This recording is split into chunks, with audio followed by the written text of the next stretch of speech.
You're looking at the Chanticleer 2D 570 cabinet back from the mid-1930s. For those that have followed my videos, I completed the electrical restoration back in February.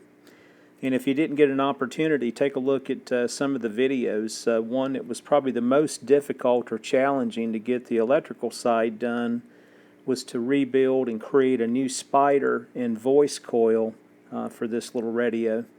But hooked it up the other day, and it's still playing, so that's great. Anyway, back to the cabinet here.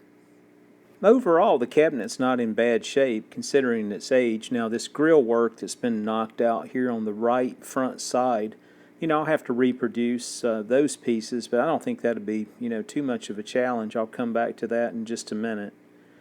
And this left side here is really in pretty good shape. The cabinet, I love the finish on it, and again, I'm going to strip it and try to reproduce it, but I've done some really good photography here on the finish, and again, you've got the black lacquers on the top, and some of the trim work, and inside the speaker grill is around the bottom base as well.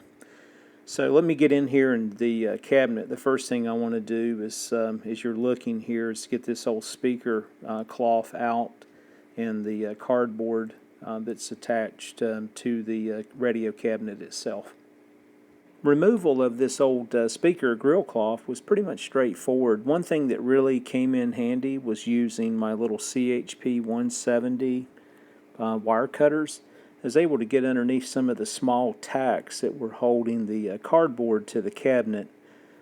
And there was also glue used on the placement as well of the cardboard and the grill cloth at one point in time. But the glue had really kind of given up, so it came out pretty easy without ripping and tearing.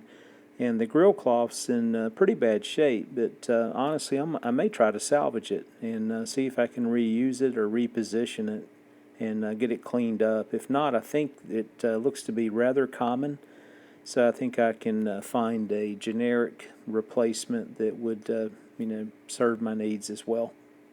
Next, I removed the escutcheon. It was just 4 little small wood screws that held it on. It's made out of brass, very nice circular decorative piece there.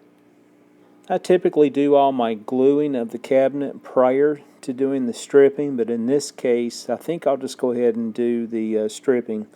There's right much veneer that's loose on the cabinet, and I may end up having to replace some of the veneer, if not one whole section. So I think I'll just go ahead and do that. Then anything else that comes loose from the lacquer thinner, I'll just tidy up when I'm done. So again, I'm just showing some additional photos here, that grill work that I'll have to reproduce. In addition, here I am just taking some measurements of the wood thickness and width for reference. One thing I noticed, the thickness of the material that I'll need to use to recreate this grill work is exaggerated just a little bit by the thickness of the actual wood veneer.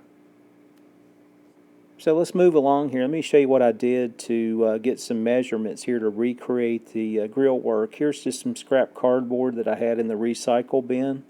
And I'm just moving over to the left side, or I moved over to the left side of the radio, and I just traced out the grill work that's there, which is in great shape, on the cardboard, and then I'm just going to cut on the inside of that line.